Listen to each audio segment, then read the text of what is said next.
baita da eta bere idurirat egin gaitu.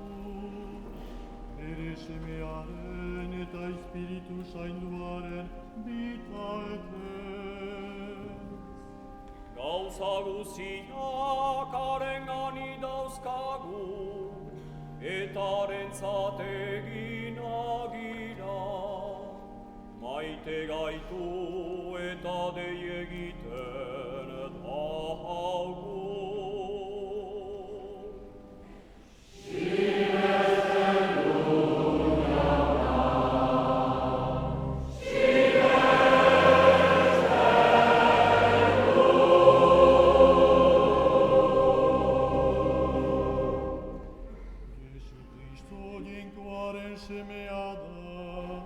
Gizonengatik eta gu salbatzeko, gizon egin zen eta kurutzean hil.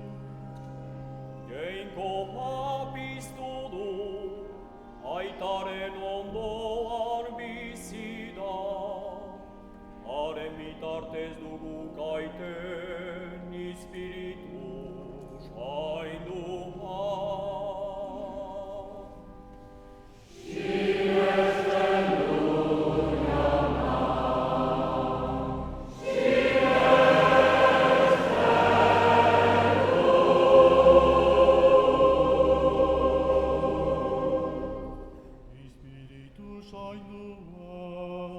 Jainkoaren doaina da, gugati bakotsaren baitan dago. Elizaren baitan biltzen gaitu, munduaren zerbitzari izaiteko, Jesusen lekuko eta aitaren goresle.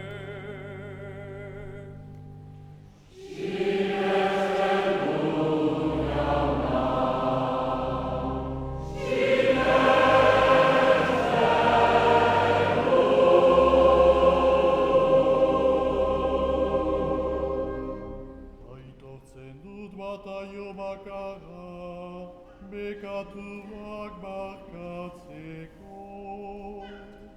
Igurikatzen dut hilen piztea, eta datorren